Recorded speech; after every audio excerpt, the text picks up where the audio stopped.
shotgun blast!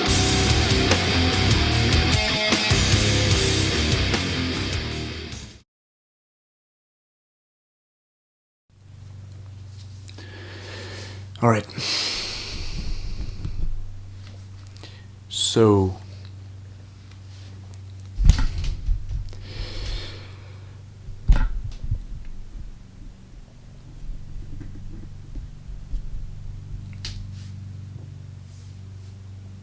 Ok. Je pense que c'est bon.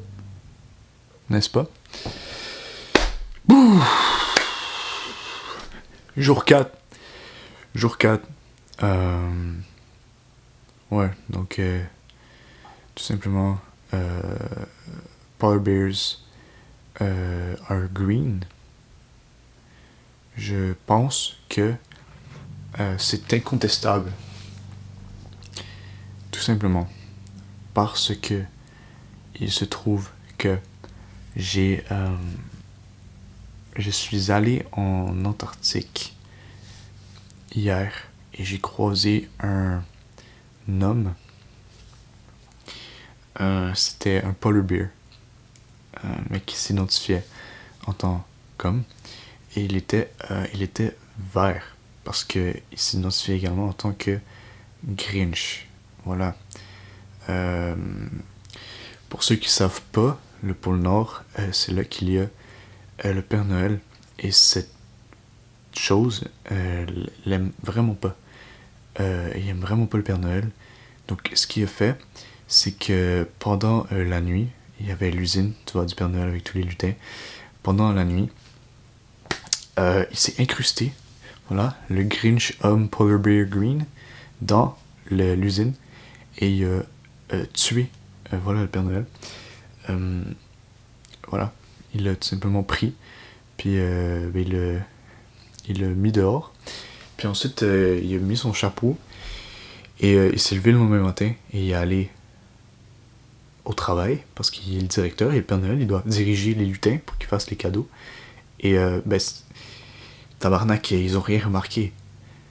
Genre, t'es juste en train de travailler, puis lui était là, puis ils ont rien remarqué du tout. Donc, tu sais, c'était un peu bizarre. Puis moi, j'étais là, j'étais un lutin parce que moi, j'ai fait un voyage, puis il fallait que, genre, j'aime ça m'incruster dans la culture, donc je suis devenu un lutin. Puis j'étais juste là, en train de travailler, tu vois. Et c'est ça, genre, il était là, puis moi, j'étais comme, oh, the fuck, il est là, puis moi, je suis un lutin, puis les autres lutins, ils remarquent pas, puis moi, je suis le seul lutin, ils ont pas de brain, les lutins. Puis après, j'ai été parler à un lutin. J'ai fait ça, sur son épaule, genre d'en arrière.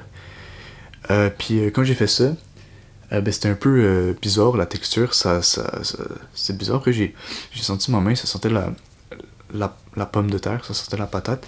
Puis le lutin, en fait, c'était une patate. Voilà, c'était une patate. Puis là, j'étais comme, what the fuck? Puis là, donc, j'ai commencé à fucking l'éplucher, là. J'ai commencé à l'éplucher, parce que moi, j'avais faim. Puis là, il fallait que je fasse ma bouffe. Puis là, il y avait la patate lutin, puis c'est ça. Donc là, je l'épluchais, puis j'ai fait ma bouffe. Puis là, j'ai mangé des patates pilées. Et là, mon gars, qui arrive? Ben oui, tabarnak. Le Green Lutin Polar Bear. Ouais, il arrive. Puis là, bro, écoute, j'ai craqué. Voilà, j'ai eu un mental breakdown. J'étais comme, man, genre, pourquoi moi, genre, on est tellement de lutins, pourquoi c'est moi qui a attiré ton attention? Ok, je comprends peut-être, mais, genre, bro, come on. Tu sais, j'ai, whatever. Et là, il m'a regardé droit dans les yeux. Vraiment droit dans les yeux, puis il m'a dit, toi, t'aimes ça, les soupers de famille? Puis là, j'étais comme, quoi? Souper de famille? Puis t'es comme, ouais, ben c'est ça, ouais. J'étais bouche bée. Genre, c'était la première fois de ma vie que quelqu'un me disait quelque chose comme ça, et que waouh, la sensation que j'ai ressentie était incroyable. Franchement, là, c'était incroyable. Wow. Puis là, ben, je me suis réveillé. Voilà, c'était un rêve. C'était tout un rêve, voilà. C'est un bon cliché de film. Si tu regardes beaucoup de séries, voilà, il y a des excellentes séries comme Lost, voilà, où les gens se crashent sur une île. C'est incroyable tout le long, même si ça part en couille direct après la première saison, et qu'il y en a genre 6 autres. Ça part en couille, puis c'est comme ridicule quand tu penses logiquement, mais c'est comme, ça reste bon, il y a toujours tellement d'intrigues que tu restes accroché. Puis là, à la fin, t'es comme, wow, c'est insane. Genre, forcément, la fin va être incroyable. Man, it was all a dream. It was all a dream. Si j'étais déçu, tabarnak. Bro, tu te crashes sur une île. Là, il y a fucking de survivants. Là, genre, tu restes là des mois parce que personne te trouve. À un moment donné, tu figure out a way de retourner sur Terre. Là, tu t'en vas vivre pendant genre 3 ans sur la Terre. Ensuite, mon gars, tu dois fucking retourner sur l'île parce que you're called to do something great, whatever. Tu sais même pas pourquoi, juste il y a un dude qui s'appelle genre Jacob qui te dit de retourner sur l'île, so tu le fais comme un con. Et là, ben, à un moment donné, ok, t'as encore fini ton devoir, tu retournes sur Terre. Et puis, ben, tu réalises qu'en fait, t'es mort. Ils sont tous morts, ils sont au paradis. Ils sont au paradis dans une église. Église, right? Ou aéroport, I don't remember. Mais c'était décevant, c'était tellement une bonne série. Et ça se finit comme ça. En tout cas, j'étais comme, what the fuck, man. Ça, c'est vraiment, vraiment décevant, là. Sinon, un truc encore plus décevant que cette fin-là, il y a la fin de Ragnarok. Ragnarok, man. I can't believe it. I cannot believe it. That it was the end. That was the end. Genre, c'était vraiment nul. Encore là, it was all a dream. C'était fucking en gros, c'est l'histoire d'un gars. Une famille qui retourne dans leur... Ça se passe en Norvège. Voilà, donc c'est l'histoire d'une famille qui déménage dans leur ville. Dans une ville où ils sont nés, tout simplement. Puis après, ils étaient partis, là, ils retournent. Et voilà, c'est un gars, un nerd qui s'appelle Magné. Je crois qu'il s'appelle Magné. C'est un nerd qui s'appelle Magné avec son frère qui déménage là, puis ils vont à l'école et tout, whatever. Et là, le dude, genre, dès qu'il arrive en ville, il y a comme une madame qui genre, le touche, puis qui lui dit un truc, genre, en langue ancienne des dieux, genre. Et le gars, il devient Thor. Voilà, il devient Thor, il commence à développer des habiletés, le gars a des lunettes, la dyslexie, tout, whatever. Et, tout simplement, ça disparaît. Il commence à voir super bien, plus de problème de vision. T'sais, il était un peu genre nerd, whatever. Il commence à prendre confiance, il devient fucking fort, il peut courir vite, il peut lancer des affaires à genre 2000 mètres de distance. Genre, c'est vraiment impressionnant. Et c'est ça, puis là, il réalise que dans l'école, il y a la famille des Yutul, qui possède Yutul Industries, qui est genre, dans le fond, une compagnie de traitement d'eau. Et eux, ils mettent des produits chimiques dans l'eau qui empoisonnent les gens de la ville. Simplement, ça c'est évidemment secret. Et là, les gens, ils commencent à genre devenir malades et tout. Tout simplement, leur but, c'est de tuer les gens petit à petit parce que eux, c'est des géants. Voilà, dans la mythologie viking, ils sont des géants. Donc leur but, c'est de régner sur le monde, tu vois, devenir les dieux, whatever. Donc ils veulent tuer tout le monde et reprendre le contrôle de cette façon-là. Et Magné, lui, maintenant, a Thor en lui, il devient Thor. Donc, il veut les tuer, voilà. Et il se réunit avec sa gang, il trouve d'autres personnes qui sont aussi possédées par des dieux. It sounds so fucked up, but honestly, it's great. J'ai commencé à écouter ça pour apprendre le norvégien parce que je voulais aller en Norvège. Finalement, le trip de Norvège a été postponed pour genre, je sais pas quand, mais c'est encore quelque chose que je veux faire. For sure, solo trip, backpack en Norvège, crazy as fuck. Mais c'est ça, puis c'est vraiment un bon show, mais la fin, tout simplement la fin, ça se finit avec le Ragnarok. Le Ragnarok qui est dans la mythologie viking, tout simplement la fin du monde, mais aussi la renaissance du nouveau monde. Donc les Vikings parlaient tout simplement du Ragnarok comme la fin du monde des dieux. Ils voyaient leur terre, puis c'était comme, vous voyez, sur cette terre, il était une fois, sur cette terre, il y avait les dieux, voilà, qui marchaient, qui buvaient comme nous, ils vivaient comme des hommes. Il y a eu le Ragnarok, la fin du monde, ils sont tous morts. C'était le chaos absolu. Mais il y a eu une renaissance, les fleurs ont poussé, la pelouse était verte, le soleil est sorti, la vie est devenue magnifique. Et ça, c'était l'émergence du nouveau monde, le monde dans lequel on vit aujourd'hui. Donc voilà, ça c'est la mythologie viking. Et tout simplement, c'est ça qui s'est passé dans la série, c'était le Ragnarok, la fin du monde à la fin. Voilà, donc c'est comme... Il y a une façon que le Ragnarok s'est passé exactement, donc on l'a vu à travers les yeux des différents personnages. Mais à la fin de la série, il redéménage. Donc Magné, Thor, redéménage, voilà, avec sa famille. Puis là, en pactant ses affaires, Magné redécouvre sa vieille collection de bandes dessinées de Thor et des dieux vikings. Et là, on apprend que c'était that it was all a dream. Le gars est juste un esti de passionné de mythologie viking, de Thor et tout. Et il est vraiment un gars genre un peu comme fucked up. Sur genre tout ce qui se passait dans sa vie, il imaginait sous un angle comme si c'était genre il était un dieu et tout, whatever. C'est comme son monde de rêve. Et voilà. Donc c'était it was all a dream. Mais c'est vraiment un concept de merde ça. Et il y a ça dans tellement de films. Et honnêtement mon gars, c'est la laziness. Les gens, les producteurs mettent toute leur énergie sur l'histoire, et ça la rend vraiment bonne. Mais on dirait qu'il peut pas avoir un équilibre, que l'histoire est vraiment bonne et que la fin est excellente aussi. En fait, il y a énormément de films où c'est le cas, mais dans ces cas-là, c'est comme ils ont tout mis dans l'histoire, puis à la fin, on fait vas-y, on est tanné, on va juste arrêter ça. Ils vont être déçus, mais ils vont enjoy tout le long, ça c'est ça qui est important. Et c'est vrai, le plus important, c'est, tu vois, c'est pas l'intro ou la conclusion, c'est le développement. Mais comme, quand même, bro, fais des efforts, tabarnak, là. À un moment donné, c'est décevant, vraiment décevant.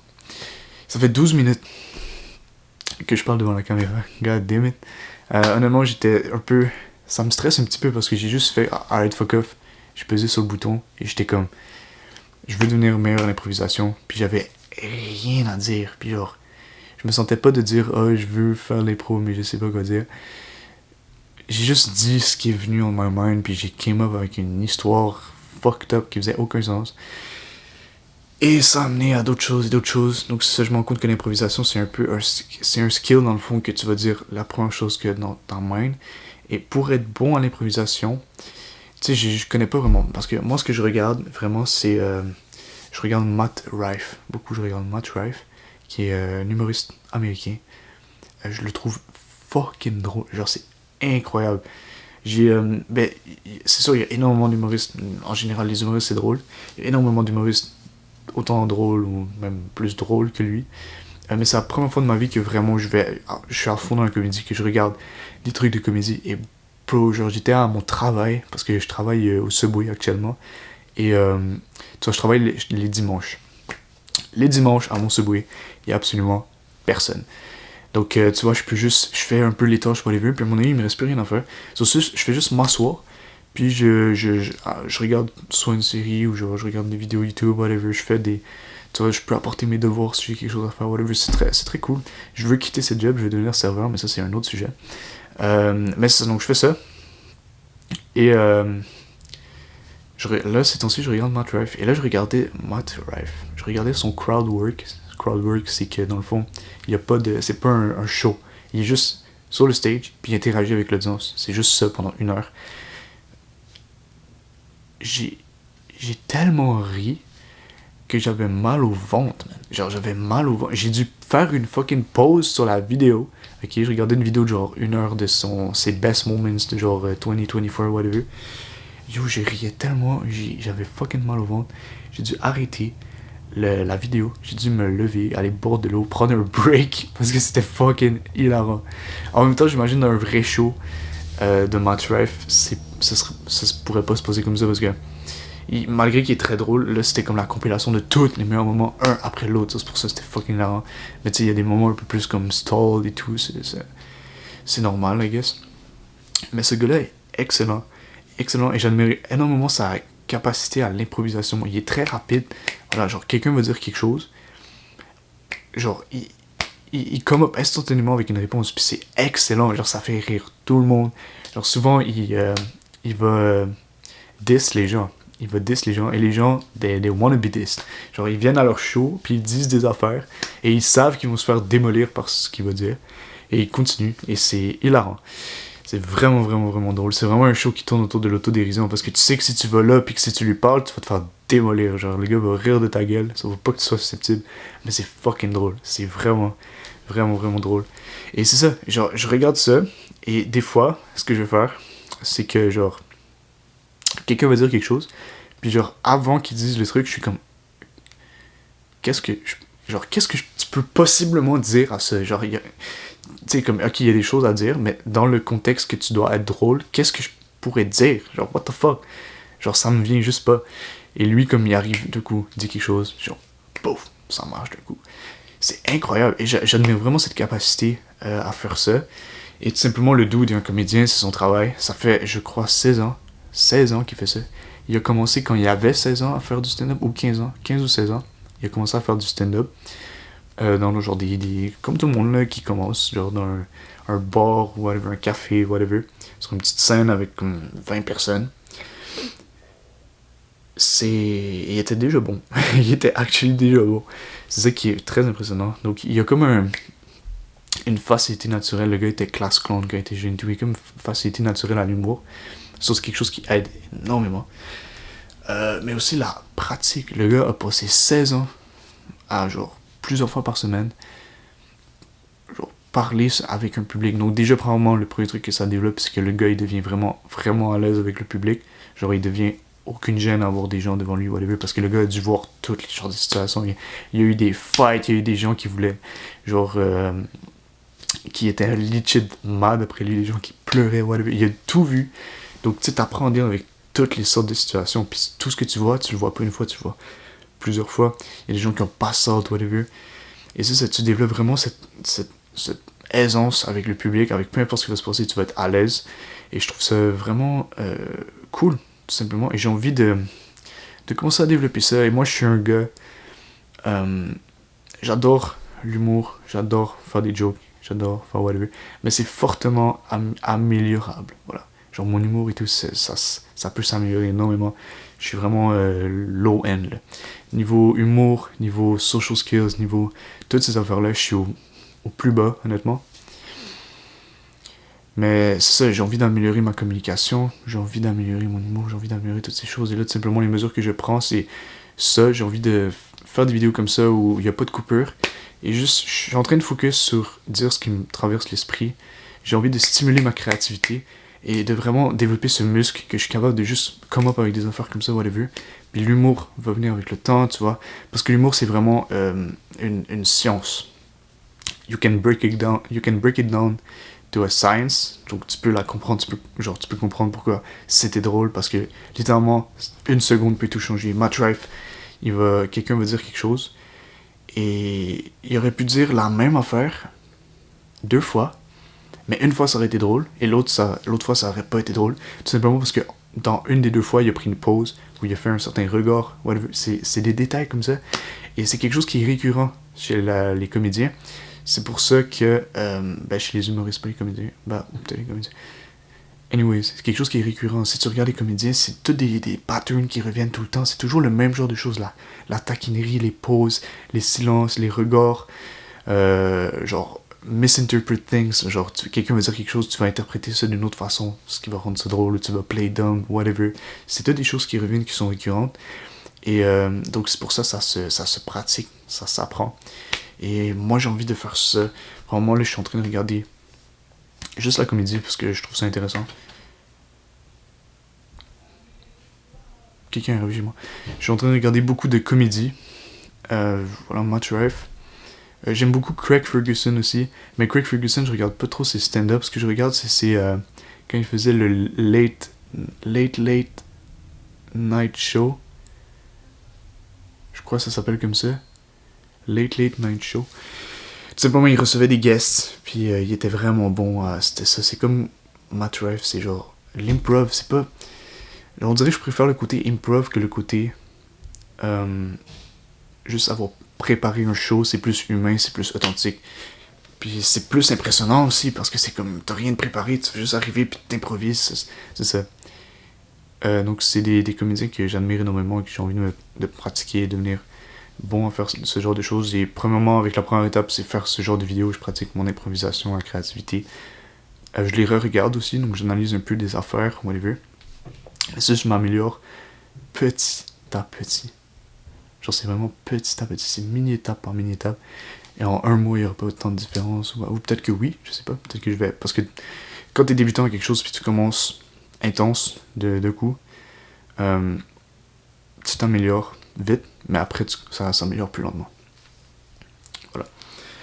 J'ai quand même une certaine expérience à parler devant une caméra. Ça fait genre plus que 2 ans que je suis sur YouTube. Ça a été on and off un petit peu.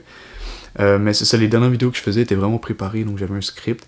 Mais quand même, mon script, c'était des points clés. C'était pas des phrases exactes à répéter. C'était pas un truc que j'ai appris par cœur. J'avais des points clés. Je regardais le point clé, puis j'improvisais sur ce sujet-là en général, donc ça me pratiquait d'une certaine façon. Mais c'était vraiment plus structuré. Et une vidéo comme je fais en ce moment, c'est vraiment quelque chose qui stimule plus la créativité parce que j'ai rien. J'ai aucune préparation. Je viens devant la caméra et je dis n'importe quoi. Et c'est pas super intéressant. D'après moi. Genre, il n'y a pas plein de gens qui vont venir regarder ça. Mais c'est ça. D'après moi, il y a un point où je fais ces vidéos, je deviendrai comme tellement bon. Je deviendrai tellement bon à faire ça que ça pourrait devenir intéressant parce que je vais être captivant dans ma manière de parler ou whatever. Puis, tu vois, je vais avoir des. En tout cas, ça peut devenir quelque chose qui est intéressant et qui intéresse les gens, malgré que c'est une vidéo très authentique. C'est ça. Parce que les humains ont la capacité d'être intéressants. Il n'y a pas besoin de montrer genre des whatever pour être intéressant. Ils peuvent juste être eux-mêmes et être intéressants, mais ça demande un certain niveau de skills, whatever. Il faut être confortable, il faut être bien balancé, whatever. C'est comme ça. Et je veux vraiment me développer à fond là-dedans. Voilà. Donc je suis dans cette phase-là. Quoi d'autre? Là maintenant que je suis parti, je pourrais continuer vraiment longtemps. Est-ce que je fais le 30 minutes? Je vais essayer de. Ok, je vais faire le 30 minutes. Challenge. Il me reste genre 6 minutes et demie à faire. Alright. Je vais essayer de faire le 30 minutes. Ok. So, c'est ça. Pour m'améliorer à ça, je veux m'améliorer aussi ma relation avec les gens, whatever. Pour ceux qui savent pas, c'est-à-dire pas mal tout le monde, parce que j'en ai pas trop parlé parce que j'étais triste. J'étais triste honnêtement. Mais j'ai fait je veux être pompier. Et j'ai fait les tests de pompier il y a 2 semaines, mettons, pour rentrer à l'IPIC, l'école de pompier, parce que ici, à Laval, il faut faire un DEP, un diplôme d'études professionnelles d'1 an à une école de pompier. Ensuite, pour travailler dans une ville de plus de 100 000 habitants, c'est-à-dire pas mal partout, il faut faire un DEC, donc un diplôme d'études collégiales, aller au cégep. Et là, tu vas faire 2 ans, donc c'est 3 ans au total les études. Donc ça, j'ai fait le test pour entrer à l'IPIC, l'école de DEP. J'ai raté les tests, tout simplement. C'était la 2e année que j'ai raté les tests. La première année, ça fait 2-3 ans que je l'ai fait. Et c'était des tests physiques et j'ai raté complètement. Genre, j'étais pas assez fort, j'étais pas assez préparé pour les tests physiques. Là, je l'ai refait. J'ai réussi les tests physiques. Mais il y avait un exercice collaboratif. Là, cette fois-ci, les tests physiques, j'étais vraiment, vraiment fort.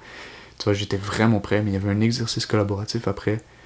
Que ça, j'étais conscient tout le long de ma préparation qu'il allait avoir un exercice collaboratif. J'étais conscient de ça. Mais le truc, c'est que je savais pas ce que c'était. Alors que les tests physiques, je savais tout ce que ça allait être exactement, mais l'exercice collaboratif, tout ce que je savais, c'est que ça allait être un truc en équipe où tu allais être évalué à ton habileté à travailler en équipe, tes skills, whatever. Donc je savais qu'il allait avoir ça. C'est tout. mais je savais pas ce qui allait se passer. Et turns out que le test, c'était simplement on est 10, on est séparés en deux équipes de 5, et chaque équipe doit construire un château en nouilles, voilà, des pâtes avec des guimauves, de la pâte à modeler, de la gommette, whatever, de la colle. Tu devais construire un château. Et tu avais 10 minutes pour construire le château. Et avant les 10 minutes, il fallait que tu aies fini de construire le château. Il fallait que tu sois capable de le prendre sans qu'il casse et de l'amener à un autre bureau. Et il fallait que tu finisses avant l'autre équipe également. Et il fallait que le château, ton château, soit plus haut que l'autre. On a gagné, notre équipe a gagné, mais tu étais évalué individuellement sur tes compétences à juste communiquer en équipe. Et sur ces tests-là, il y a genre 300 personnes sur 1100 quelque chose qui sont pris. Donc tu as vraiment peu de chances d'être pris. Il faut vraiment que tu sois un master communicator.